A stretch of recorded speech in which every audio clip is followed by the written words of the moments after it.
Olá pessoal, boa noite. Bom, vamos começar a nossa conversa, né? Hoje eu pedi para vocês prepararem a leitura do texto do livro Psicologia Social do Racismo, Estudos sobre Branquitude e Branqueamento no Brasil. O texto assinado pela Maria Cida Bento, né? Bom, imagino que vocês devem ter percebido, né, que esse texto ele alinhava em grande medida boa parte daquilo que nós discutimos durante o curso, né, que está terminando, né, essa nossa penúltima aula. Então eu coloquei esse texto nesse momento do curso exatamente por cumprir essa finalidade, né? Ele dá uma alinhavada, podemos dizer, nos principais conceitos, nas obras, né, que nós lemos várias delas, que fazem parte do conjunto de referências utilizadas pela autora, né?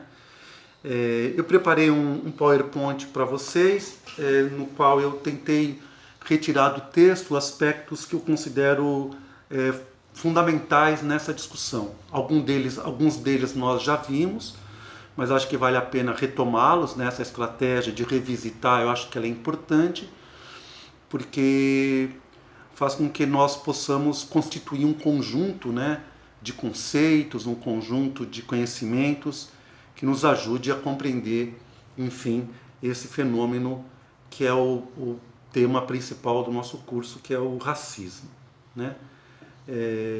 Esse texto ele é feito no âmbito das discussões próprias da psicologia social, né? Principalmente aquela que se preocupa em entender as relações de desigualdade no Brasil. A Cida Bento ela é uma intelectual negra que é uma referência contemporânea nesses estudos, né?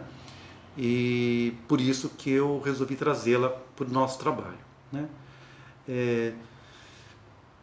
O que nós podemos já pensar, né, talvez os dois eixos da organização do texto dessa autora, esses dois eixos estão calcados na noção de medo e também na noção do negro em ascensão social no Brasil, para poder entender a partir dessa dupla determinação o que hoje em dia vem se constituindo como branquitude, né?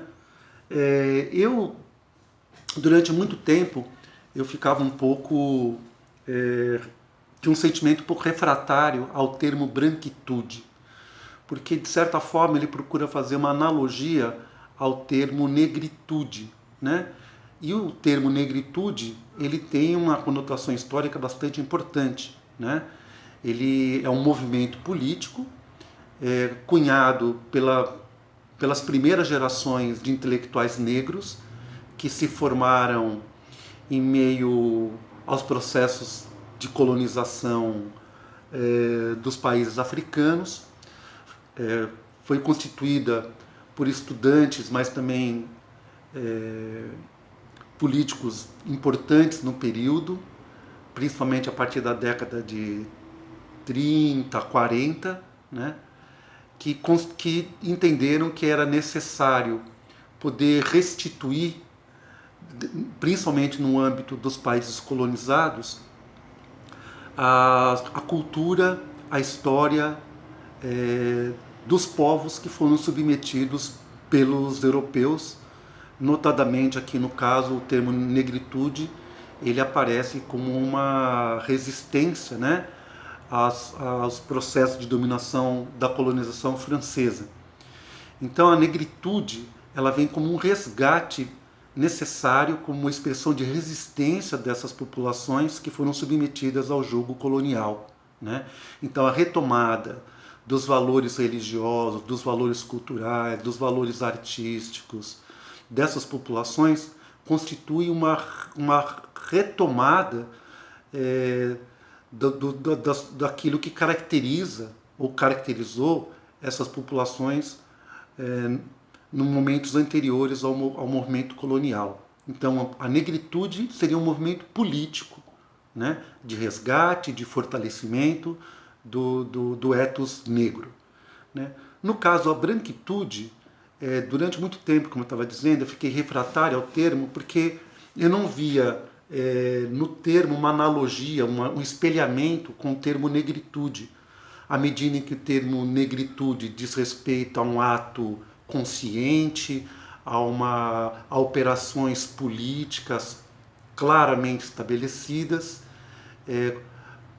para constituir ações de resistência, como eu estava dizendo, ao jugo colonial.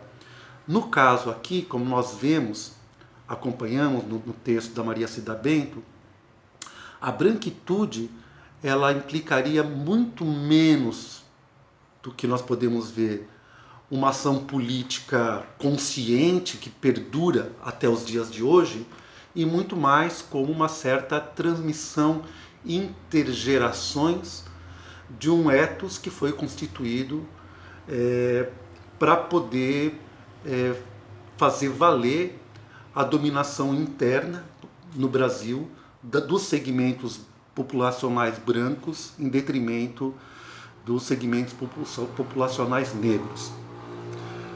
Mas hoje em dia, relendo o texto, eu acho que mesmo que haja essa distinção, não é?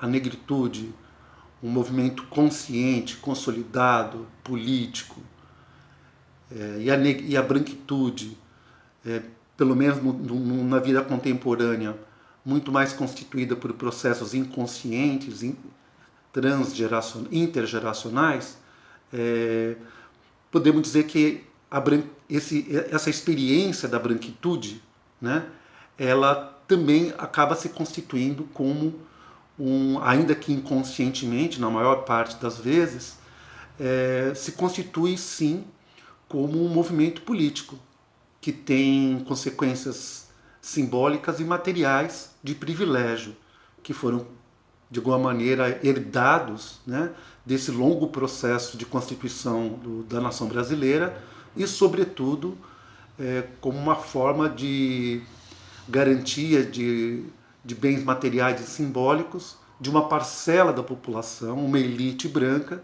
que se manteve durante todo esse período e ainda se mantém.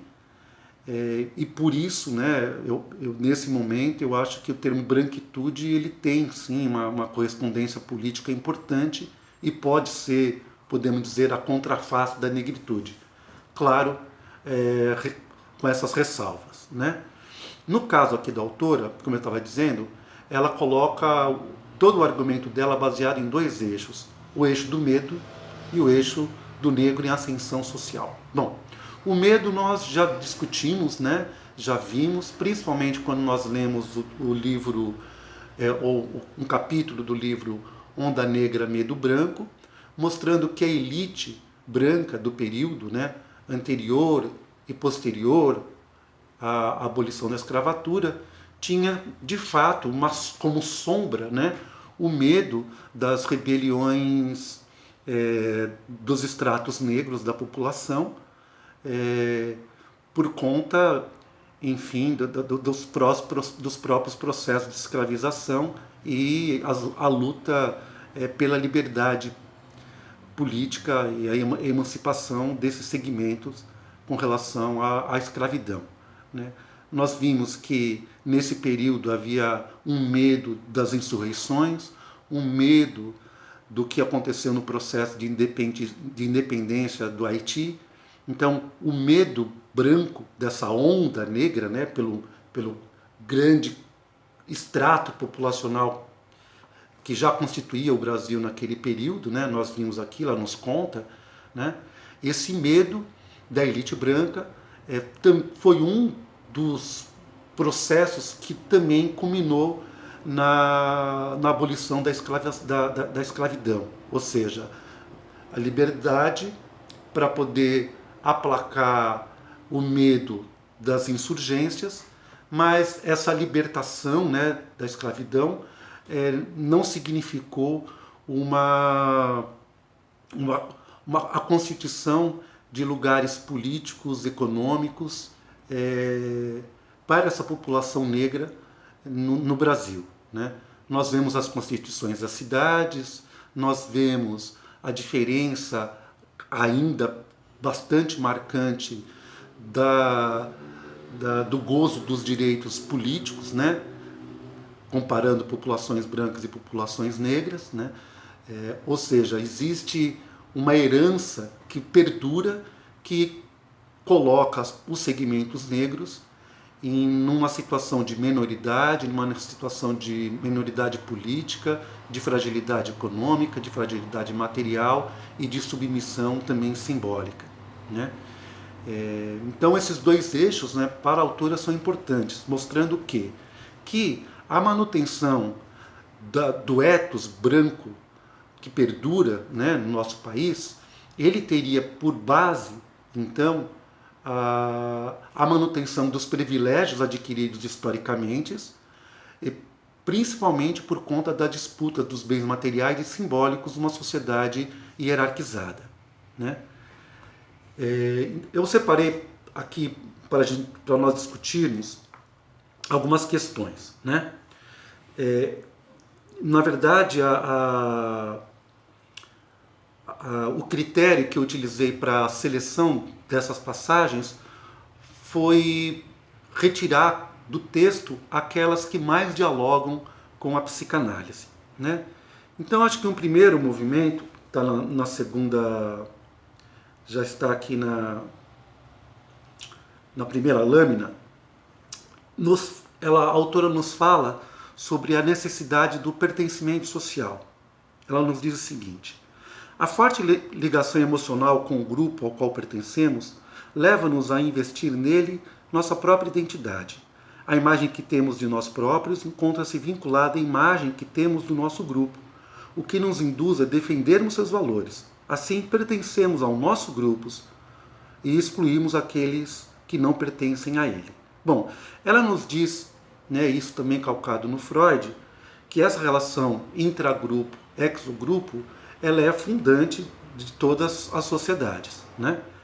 Aqui no caso ela está chamando a atenção para a constituição da branquitude como signatário, podemos dizer, de um processo de constituição de identidades intragrupais, né? Nós vamos ver que isso implica em entendermos melhor os dois conceitos psicanalíticos que estão aqui no bojo da discussão, que é o conceito de narcisismo e o conceito de projeção. Então, o conceito de narcisismo, ela já traz, no momento em que ela fala sobre o silenciamento branco diante ao racismo brasileiro. Página 30, ela nos diz o seguinte: o silêncio, a omissão, a distorção do lugar do branco nas situações das desigualdades raciais no Brasil tem forte componente narcísico, de autopreservação, porque vem acompanhado de um pesado investimento na colocação desse grupo como um grupo de referência da condição humana. Bom, nós vimos, né, que a constituição do ethos branco identificado como um grupo de referência da condição humana, isso se deu, né, por meio da constituição das teorias racialistas, notadamente no século XIX, né? Nós vimos também, nos encontros anteriores, que o narcisismo, né, termo utilizado pela psicanálise, ele é constitutivo de todos os seres humanos, né? O narcisismo seria, então, uma primeira dinâmica primitiva, no qual a criança ainda não se relaciona com o meio externo, ela tem para si o seu corpo como fonte de prazer e lentamente, por meio da inscrição de outros atores na sua vida, ela vai lentamente se deslocando desse narcisismo originário para poder se relacionar com outras pessoas, né? Então, podemos dizer que a autora, é claro que ela também vai retomar o Freud, mas também vai chamar de empréstimo as reflexões do René Caes, ela estabelece um certo paralelismo entre esse pacto narcísico grupal dos grupos brancos com o narcisismo primário. Ou seja, toda vez em que há uma ameaça, seja ela fantasiosa ou não, há uma tendência para uma regressão para o narcisismo, né? Isso se dá, então, tanto em nível individual, também como em nível da constituição dos vínculos grupais. Ou seja, o que mantém um grupo unido, seja ele qual for, é exatamente esse pacto narcísico. Ou seja, investimento sobre o grupo, a exacerbação das características desse grupo e, em contrapartida, identificar um outro grupo como um grupo ameaçador, como um grupo inimigo, ou seja, essa dinâmica endogrupo e exogrupo acaba sendo determinante para a constituição, inclusive, das hierarquias sociais, e aqui no caso da hierarquia entre brancos e negros no Brasil, também atua. Então, ela define aqui o narcisismo de acordo com Freud, página 30 ainda.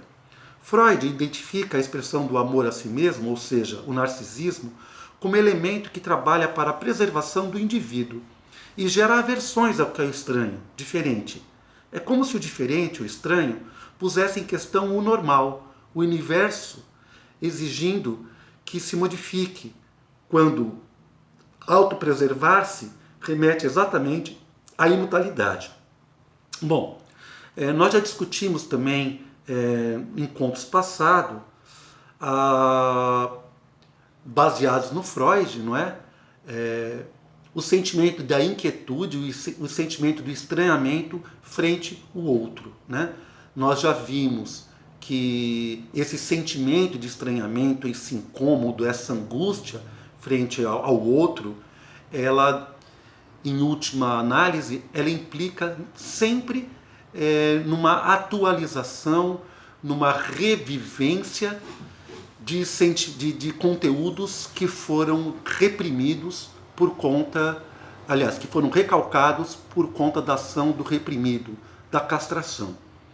Então, o narcisismo, ele sempre implica nesse retorno para si, para poder resguardar essa unidade que foi constituída e que, a cada vez que é colocada em ameaça, seja ela uma ameaça produzida internamente, seja uma ameaça real, esse retorno para si atua como uma defesa psíquica contra a emergência, né, desse sentimento do estranho, desse sentimento angustiante.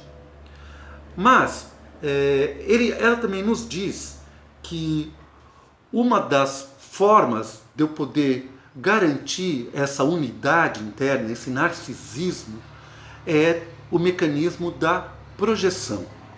Ainda que a projeção ela seja um processo comum a todos nós, existe o que a autora chama, calcada no Freud, mas também nos frankfurtianos, da falsa projeção.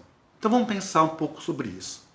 A projeção é necessária para que a gente possa construir, inclusive, o nosso próprio imaginário, né?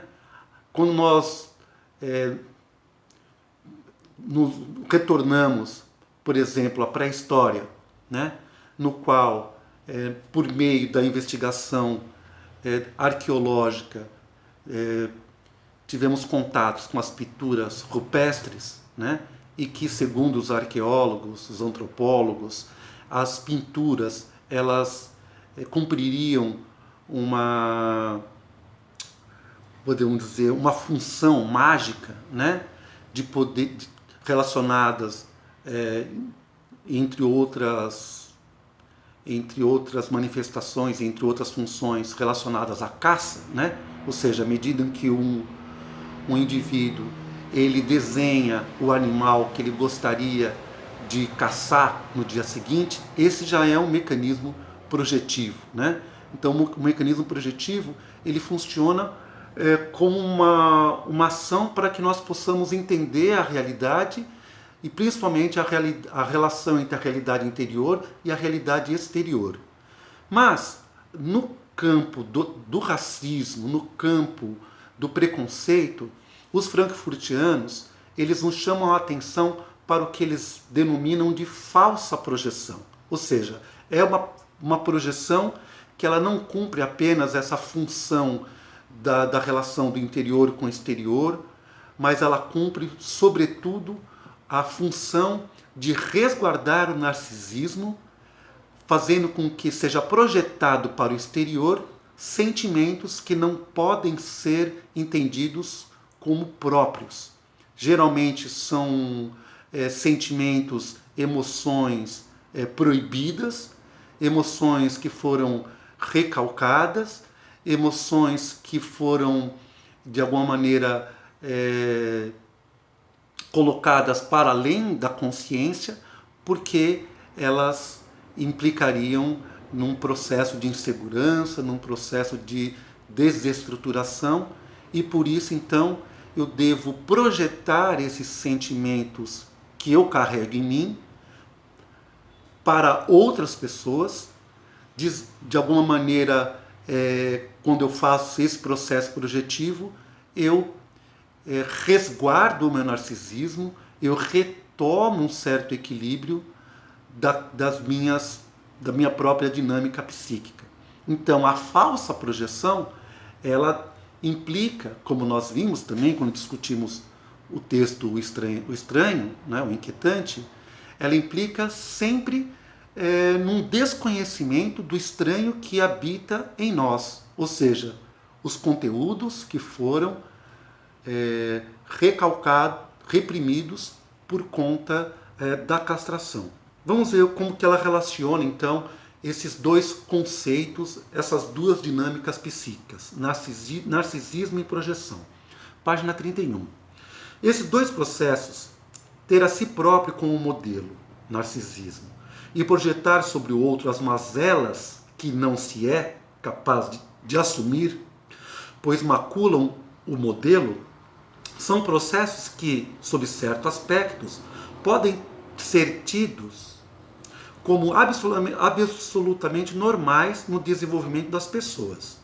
O primeiro, o narcisismo, né, o tomar a si como modelo, está associado ao narcisismo. O segundo, a projeção. No entanto, no contexto das relações raciais, elas revelam uma faceta mais complexa, porque visam justificar e legitimar a ideia de superioridade de um grupo sobre o outro e, consequentemente, as desigualdades, a apropriação indébita de bens concretos e simbólicos e a manutenção dos privilégios. Bom, então o que ela está nos dizendo?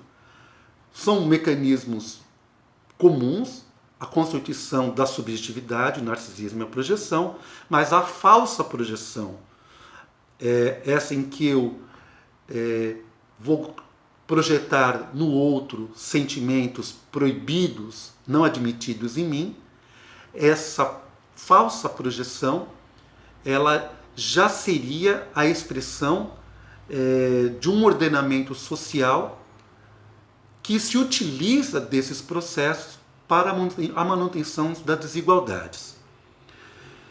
Vamos avançar um pouco no que diz respeito à projeção. Página 35. E aí aqui ela está colocando uma projeção não só no sentido individual, mas no sentido também grupal, né? Inclusive ela faz esse mecanismo, esse processo o tempo inteiro, né? Ora chamando Freud para pensar o narcisismo e os processos projetivos individuais, ora chamando René Caes, que desenvolve toda essa teoria sobre o sujeito do grupo e o sujeito no grupo a partir das categorias freudianas, para entender como essa projeção e esse narcisismo também se constituem no âmbito da conformação dos grupos, né? E aqui no caso, os grupos brancos em relação aos grupos negros. Então o que ela diz na página 35?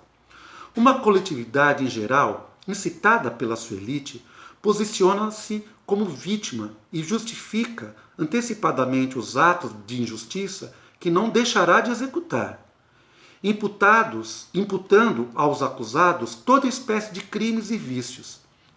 Ela se purifica de suas próprias intenções turvas e transfere para outrem o que não quer reconhecer em si própria. Continua na página 35. O medo e a projeção podem estar na gênese de processos de estigmatização de grupos que visam legitimar a perpetuação das desigualdades, a elaboração de políticas institucionais de exclusão e até de genocídio. Adorno e Horkheimer destacam que os mais poderosos impérios sempre consideraram o vizinho mais fraco como uma ameaça insuportável antes de cair sobre eles. Afirmam que o desejo obstinado de matar engendra a vítima. Dessa forma, ela se torna o perseguidor que força a legítima defesa. Bom, então nós estamos vendo o que aqui, né? O medo, ele constitui uma das bases para essa falsa projeção, né? Essa projeção que acaba por transferir, né, projetar, melhor dizendo, para as vítimas conteúdos que dizem respeito à própria pessoa que projeta, né? Então, mais uma vez, retomamos aí também aquilo que o estudo da personalidade autoritária nos ensinou, que na relação da falsa projeção, essa dinâmica diz muito mais respeito às necessidades psíquicas daquele que projeta do que à natureza do alvo para o qual é projetado esses sentimentos hostis, né? E no campo das relações grupais, né, essa projeção ela acaba também por constituir um alvo externo para o qual eu projeto esses meus medos, para o qual eu projeto esses sentimentos que não podem ser assumidos e que, em última análise, acabam por se constituir como racionalizações, como justificativas para o ataque, né, contra essas populações. Esse ataque ele pode, como nós vimos aqui no texto, ser realmente um ataque violento, um ataque agressivo, mas também pode ser expresso por formas menos, podemos dizer,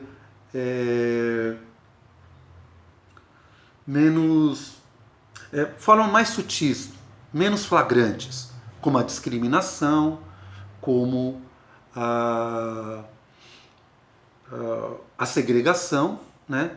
E também, como nós vimos, né?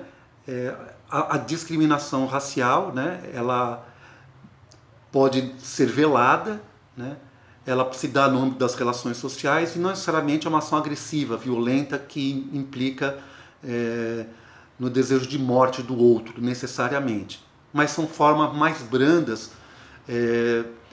de expressões das mesmas dinâmicas projetivas. Voltando ao narcisismo, na página 40, ela diz o seguinte: podemos levantar a hipótese de que nas relações raciais hierarquizadas o que ocorre é o oposto e, de certa forma, similar ao que ocorre no amor narcísico. O amor narcísico está relacionado com a identificação, tanto quanto o ódio narcísico com a desidentificação. O objeto do nosso amor narcísico é nosso semelhante, depositário do nosso lado bom. A escolha de objeto narcísica se faz a partir do modelo de si mesmo, ou melhor, de seu ego. Ama-se o que se é, ou o que se foi, ou o que se gostaria de ser, ou mesmo a pessoa que foi parte de si. Por outro lado, o alvo do nosso ódio narcísico é o outro, diferente, depositário do que consideramos nosso lado ruim.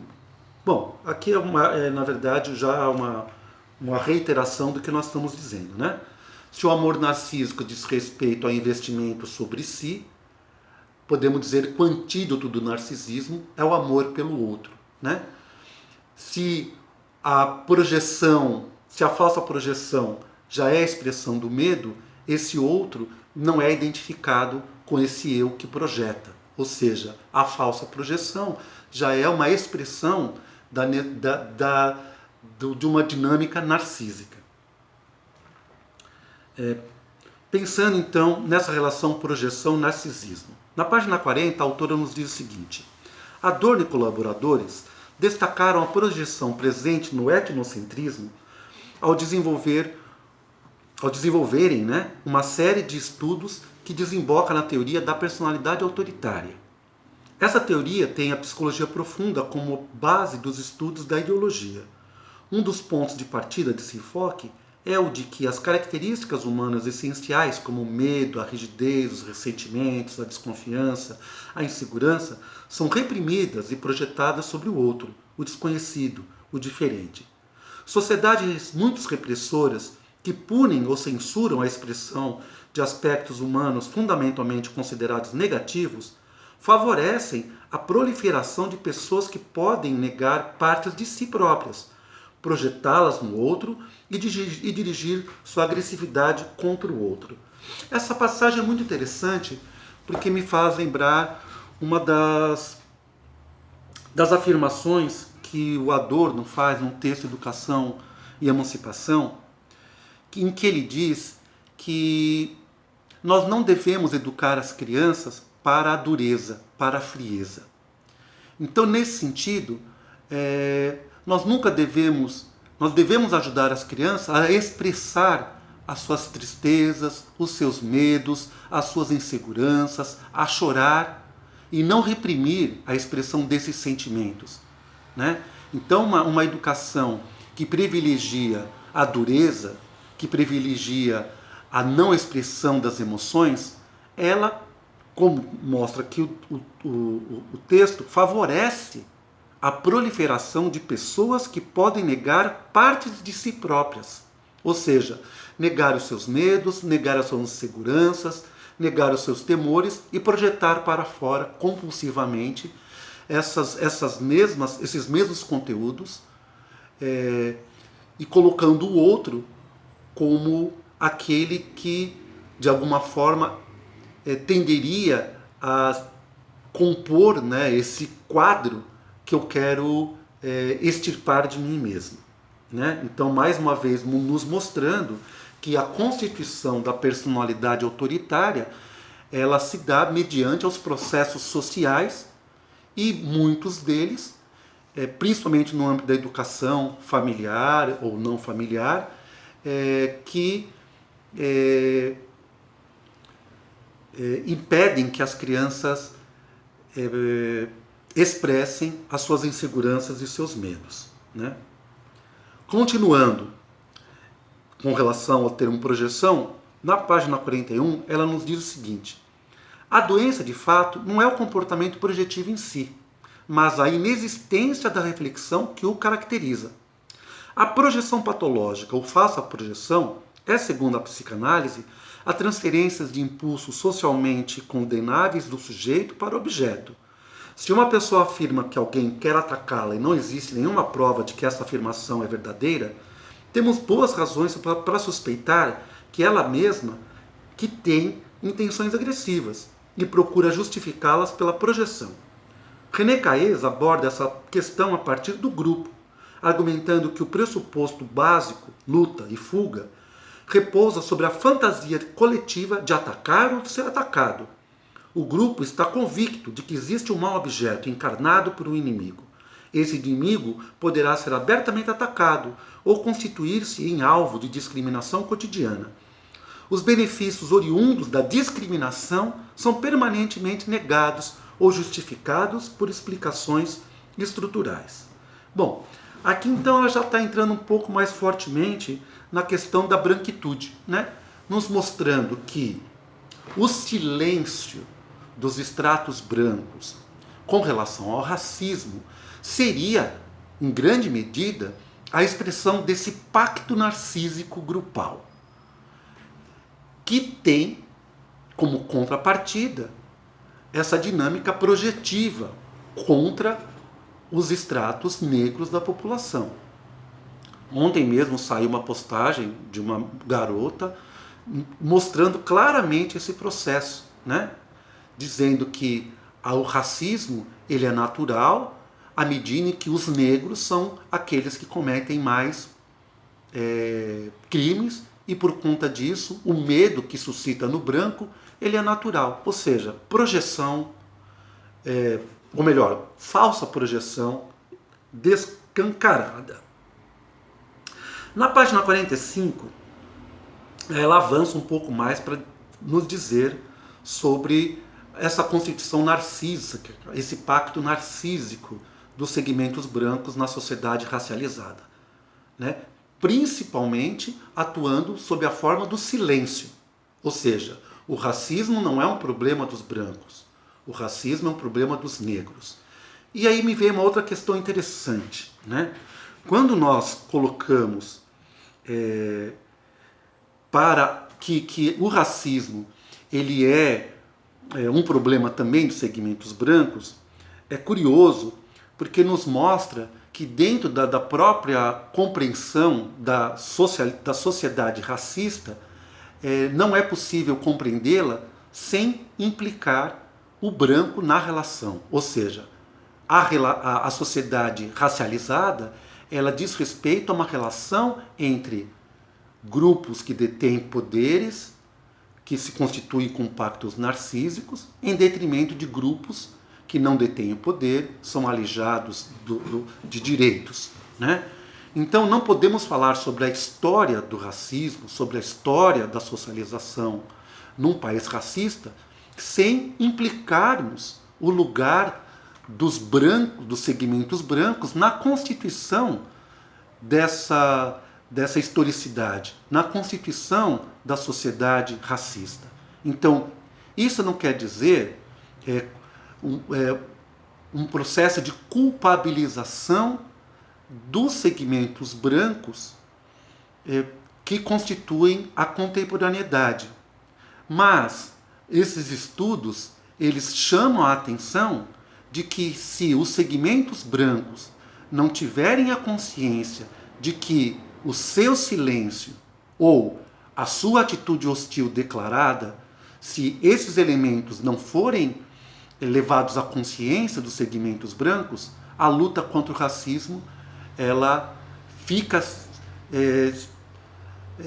podemos dizer, enfraquecida à medida em que essa luta diz respeito a todos os segmentos, tanto aqueles que são hostilizados, como aqueles que hostilizam ou se silenciam diante as expressões de racismo, né? Então, na página 45, a autora chama novamente o auxílio do René Caes e nos fala o seguinte: o narcisismo solicita a cumplicidade narcísica do conjunto dos membros do grupo e do grupo em seu conjunto.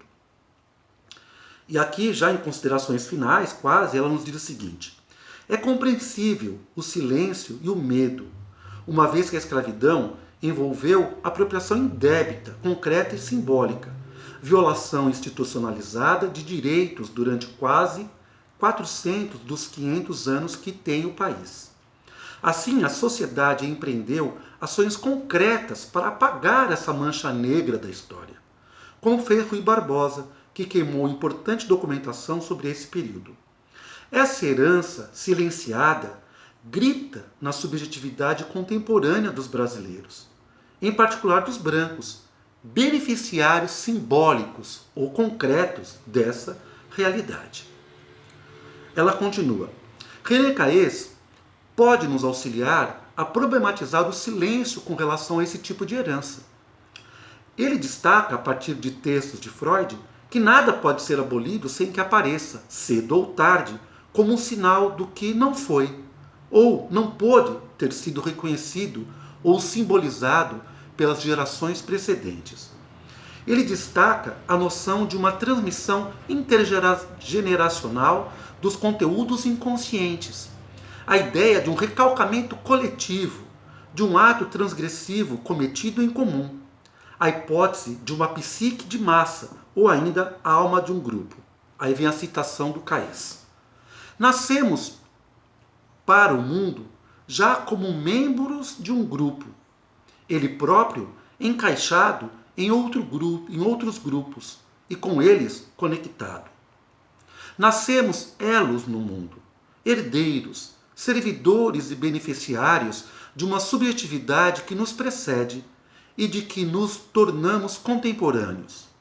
Seus discursos, sonhos, seus recalques que herdamos, a de que servimos e que nos servimos, fazem de cada um de nós os sujeitos do inconsciente submetidos a esses conjuntos, partes constituídas e constituintes desses conjuntos.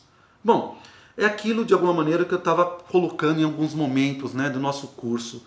Nós somos então esse entrecruzamento, né? A nossa subjetividade é constituída nesse entrecruzamento de uma história que nos atravessa, de uma história com H maiúsculo, podemos dizer, né? A história da constituição da sociedade brasileira, ela está presentificada no nosso corpo, no nosso ethos.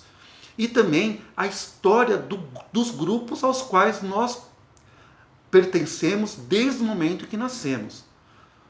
Há uma tendência clara de que se eu nasço num grupo branco que historicamente acumulou privilégios materiais e simbólicos, eu vá defender o ethos desse grupo que me constitui, porque essa constituição ela é inerentemente parte da minha própria subjetividade.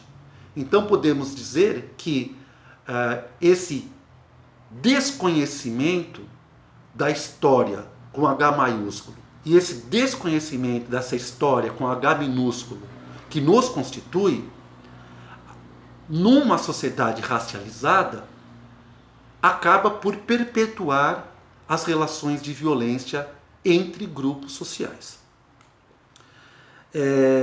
Voltando à psique da massa, né? Caes ressalta que, segundo Freud, a psicologia dos povos existe como uma consequência da transmissão dos processos psíquicos de uma geração para outra.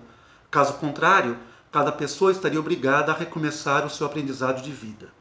A hipótese é que, na psique de massa, os processos psíquicos ocorram de forma similar ao que acontece na psique individual. Uma tendência reprimida deixa um substituto, um traço, que prossegue sua trajetória até tomar corpo e significado para um sujeito singular. Esse sujeito pode ser entendido como o elo da cadeia de sonhos e dos desejos não realizados das gerações que o precederam. Ou seja, ele é servidor, o beneficiário e o herdeiro da cadeia intersubjetiva que o procede. É claro que aí nós vemos a importância da família, né? Como a primeira instância de socialização. Aqui nós vemos, né, reverberar aquilo que nós discutimos sobre as relações que constituem a subjetividade, né? A relação do ego, que está se constituindo, com o ideal de ego, que são conteúdos que vêm das nossas primeiras figuras de identidade que constituem o superego, que é a nossa instância moral. Ou seja, mais uma vez aqui então fica reafirmado que as dinâmicas psíquicas individuais, elas são mediadas socialmente. Ou seja, quanto mais uma sociedade for hierarquizada, racializada, mais ela continua a produzir subjetividades que atendam à continuidade desse estado de coisas. Então, quanto mais inconscientes somos dos processos que constituíram nossa subjetividade, mediados por uma constituição de uma sociedade racista e hierárquica, tanto mais nós acabamos contribuindo para a continuidade desse estado de coisas. Bom, considerações finais. Ainda que o branqueamento se constitua numa invenção da elite branca para enfrentar o medo do grande contingente populacional negro e, posteriormente, se afigure como uma resposta à ascensão negra, não há como negar seu impacto sobre a população negra. É importante tentar compreender também o que ocorre com o negro no processo de branqueamento. Neuza Souza, psicanalista negra, chama atenção para o impacto da ideologia do branqueamento do negro, não como manipulação, mas sim como a construção de uma identidade branca, que o negro em processo de ascensão foi coagido a desejar. Isso aqui nós discutimos, né, no texto Tornar-se Negro, da autora Neuza Souza. A autora Neuza Souza afirma também: para o psiquismo do negro em ascensão, que vive o impasse consciente do racismo, o importante não é saber viver e pensar o que poderia vir a dar-lhe prazer, mas o que é desejável pelo branco. Souza é enfática em salientar em seu estudo o sofrimento do negro nessa questão de branqueamento, entendida por ela como inevitável no processo de ascensão. Mas ela vai além, não é? Assim, compreender o branqueamento versus perda de identidade é fundamental para o avanço na luta por uma sociedade mais igualitária.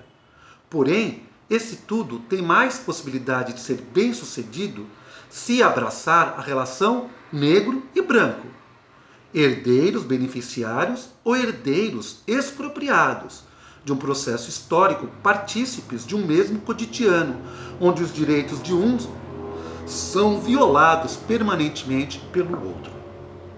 Então aqui acho que vale a pena colocar em questão, né? Que não estamos aqui num processo de culpabilização, num processo de hostilização com relação aos segmentos brancos. Muito, muito pelo contrário, né? Toda essa discussão ela implica num processo de tomada de consciência dos segmentos brancos, dos efeitos do ideário, do branqueamento, tanto para aqueles que foram alvos desse processo social, os negros, mas, sobretudo, também sobre a constituição da subjetividade dos agrupamentos brancos, que, por meio da inconsciência dos processos sociais e subjetivos, acabam fortalecendo a manutenção desse estado de coisas na sociedade brasileira. Então não cabe aqui culpar os segmentos brancos, mas cabe aqui sim lutar para que os segmentos brancos possam tomar consciência dos processos que concorrem para a sua própria subjetivação, em detrimento da construção das subjetividades, podemos dizer, danificadas, hostilizadas, corrompidas pela própria ideologia do branqueamento, que constitui a branquitude como uma constituição de um segmento que luta pela manutenção dos seus privilégios numa sociedade hierarquizada. Bem, encontro vocês daqui a pouco para continuarmos essa discussão.